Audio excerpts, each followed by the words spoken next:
Yes, finally, I dreamed about meeting Ariana Grande, and finally, my dreams became true. No one remember the Manchester bombings. Ariana Grande has been through enough, and even if she never talks about it, or the fact that she never labels it as a trauma, we know it was a trauma, and we know the resulting effect would be PTSD on her system. I would not be surprised if she's already on quite high alert when she's in public, in crowds, and so as a result, for someone to throw a prank on her specifically just feels really cruel and unkind.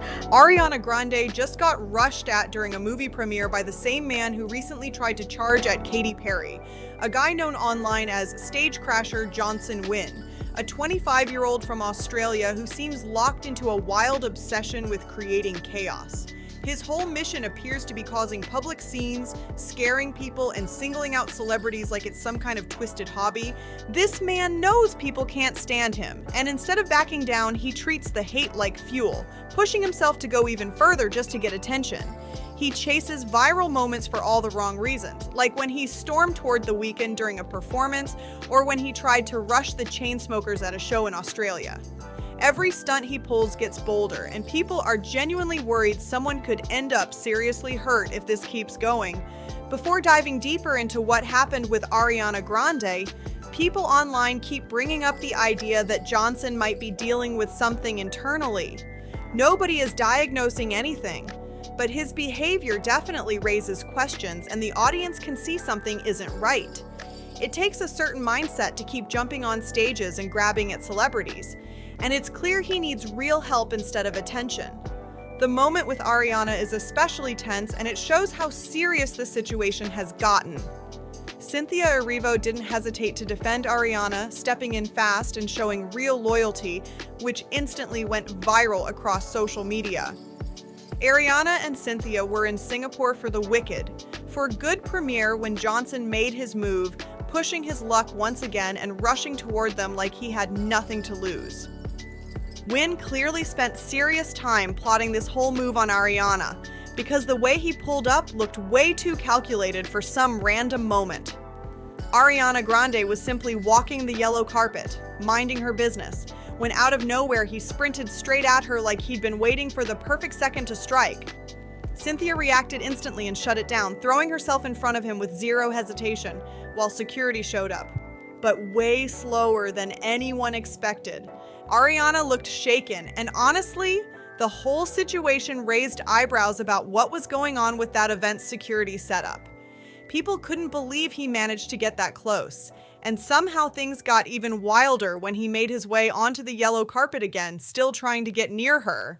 How does someone slip through twice at a premiere with global stars present? And the audience kept pointing out how strange this looked. He didn't even have shoes on, and still somehow charged in full force like nothing could stop him. One person joked that he must have superpower strength, while another viewer said security should have grabbed him by the scalp for how reckless the situation was. Someone else added, "Decorum and etiquette are the basic things one shall follow," saying moments like this are exactly why virtual premieres might become the norm.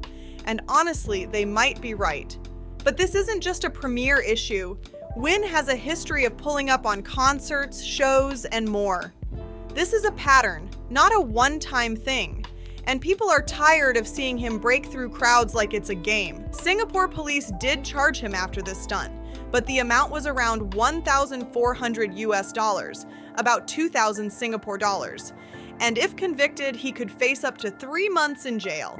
There's also the possibility of deportation, which many think is likely because Singapore probably wants zero part in dealing with this man any longer, given how he's been acting. Johnson being from Australia makes the whole situation even more alarming, because it means he had to plan this trip, this timing, and this moment for days, maybe even weeks, just to pull something like this at Ariana's premiere.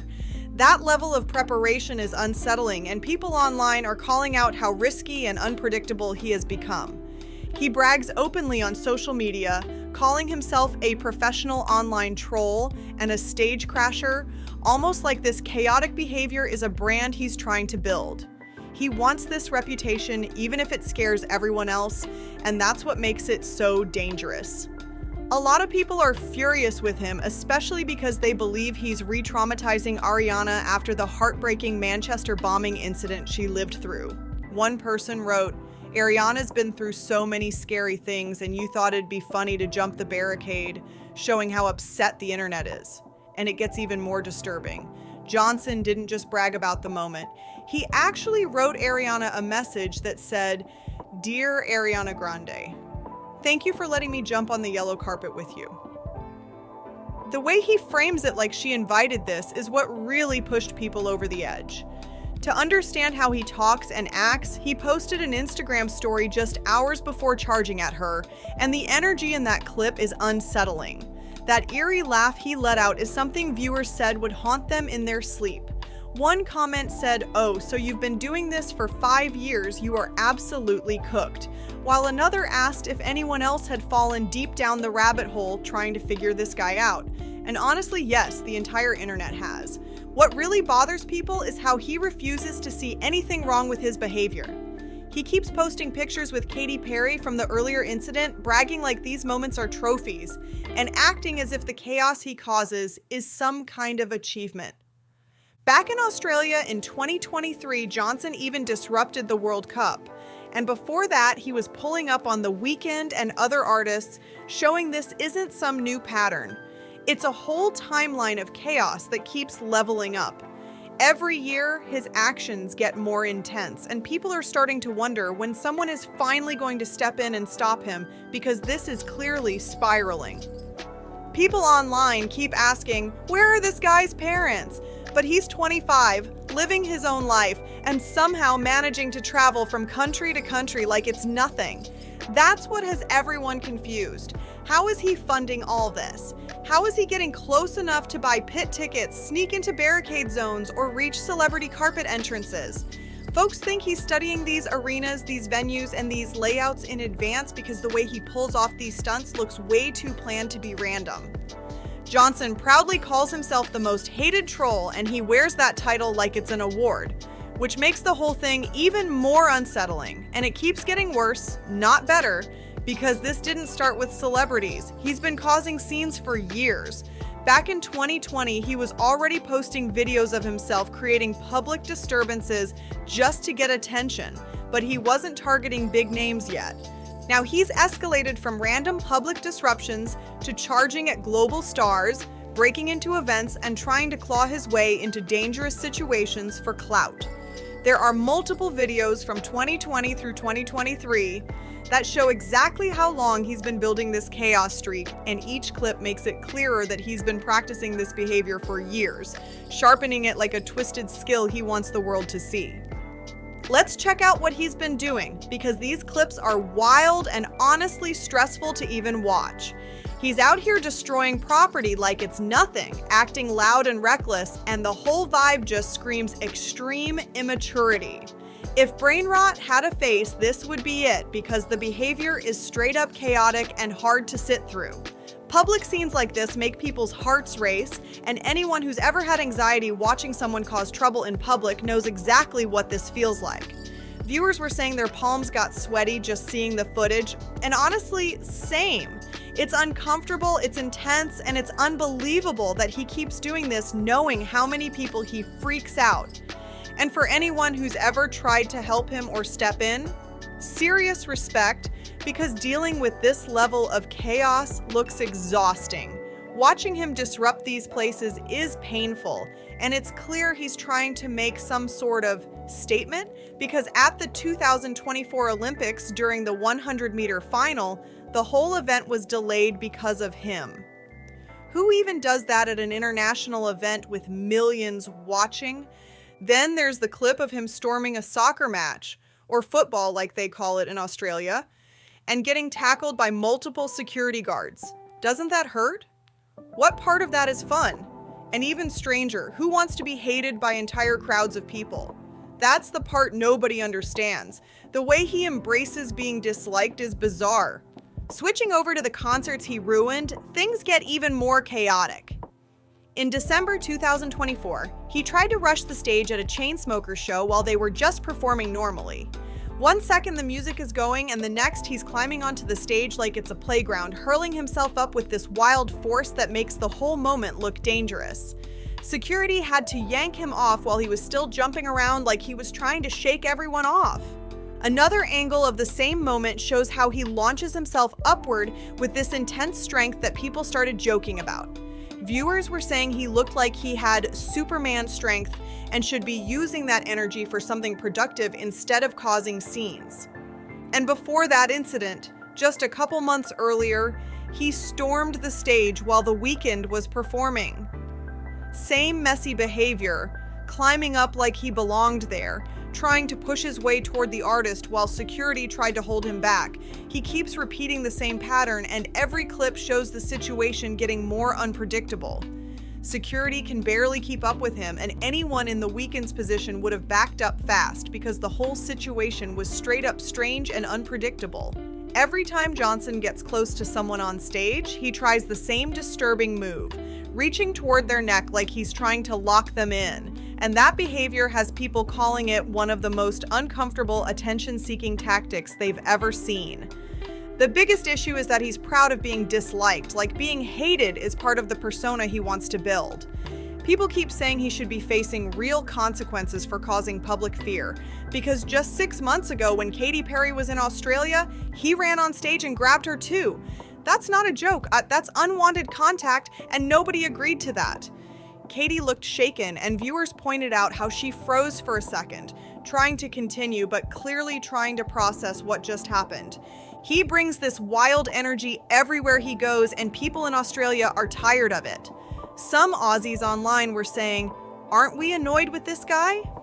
And honestly, who wouldn't be? He keeps ruining shows, events, and crowds never know what's about to happen next. If this keeps up, celebrities might avoid certain venues because nobody wants to deal with someone who keeps rushing the stage like it's a competition. The problem is, even though his actions are illegal, many people feel like the laws haven't caught up to this kind of behavior. One person asked on Instagram, "Why is this person allowed to keep posting videos of himself harassing people? It's distressing and unlawful." And they're not wrong. He still has an active page, constantly sharing moments of himself bothering people and acting like it's content. A lot of people think this type of posting should break platform rules because it's concerning, and maybe losing that online space would block some of the validation he keeps chasing. Without that attention, he might actually stop trying to pull these dangerous stunts just to get reactions. In Australia, he's already been arrested multiple times, and reports say he's stacked up around $20,000 in debt from the chaos he's created. Yet he still keeps going, still chasing shock value, and still pushing boundaries in ways that have entire crowds on edge. He reportedly owes around $13,000 US, which is a huge amount, and nobody can figure out who's covering the costs of all this chaos. People keep asking who's paying this guy's bills. Because the traveling, the fines, the tickets, the constant disruptions, it all adds up. Some even joked about whether there's a secret artist out there sending him after Ariana, The Weeknd, Katy Perry, and the Chainsmokers. But there's clearly no real connection like that. What's more believable is that he's chasing attention, acting unpredictable, and has probably been enabled for years by people around him who laughed, filmed, or encouraged this behavior instead of shutting it down. Those early clips from malls and public spaces didn't come out of nowhere. Someone held the camera, someone told him it was funny, someone fed into it, and now the world is dealing with the result. And that's what makes it so scary when he puts his hands on celebrities. Ariana Grande is not a bodybuilder. She's small, she's gentle, she's not built to fight someone off. If he were to run at her with full force, she could fall, get injured, or worse. Watching him grab at her like that is enough to make anyone nervous because nobody knows what could happen in the chaos. What happened recently shows he's not stopping. He tried it again, and that's what has everyone stressed about what could happen the next time. Imagine a performer trying to escape him on stage, the Chainsmokers, The Weeknd, anyone, and in the panic they take a wrong step, fall off the platform, or smash into equipment. One quick sprint from him could turn into a serious accident in seconds. People online are practically begging him to stop because this is no longer some harmless stunt. It's dangerous, unpredictable behavior, and someone could genuinely get hurt. Social media has tons of questions for Johnson, and nobody understands what he's trying to prove with all this chaos. People online are calling out how disturbing this whole situation is, asking, "Do you think this is okay? This is sick." Because it ruined the experience for fans who waited their whole lives for these moments, all while putting innocent people at risk, just for clout and ego. Another person asked him straight up, "Are you happy now? Does it bring you joy to disturb celebrities?" And the sadness in that question says everything. And like mentioned earlier, a lot of people believe something deeper might be going on with him, but nobody online is trying to diagnose anything. They're just reacting to the behavior because it's wild and dangerous. Viewers were discussing whether this falls under certain antisocial traits, since it goes against basic social norms and involves causing disruption on purpose. But even then, mental health isn't an excuse for behavior that scares crowds and puts people in danger. That's exactly why people want accountability, because the impact is real and the danger is real. And now that so many people are speaking up, hopefully this attention leads to actual consequences that keep both artists and fans safe. Johnson would probably enjoy seeing his name talked about, which makes it even more frustrating, but safety has to come first. A lot of people think what he truly needs is structured support, not applause. A real professional environment where he can get evaluated and learn how to stop this pattern before someone gets seriously hurt. No one is wishing jail on him for the sake of punishment, but many believe he needs a controlled setting with trained professionals who know how to handle behavior like this in a responsible way. And shout out to anyone watching from a mental health facility, sending love and strength to them, because real healing takes courage and effort, and everyone deserves proper support. If you're still here, drop your thoughts below. What do you think should happen next? Should he finally face restrictions? Should venues heighten security? Or should social media platforms step in since he's openly posting these moments? Comment your theories, because this situation has the whole internet debating. If you enjoyed this breakdown, make sure to like, subscribe, share, and comment, and see you on the next one.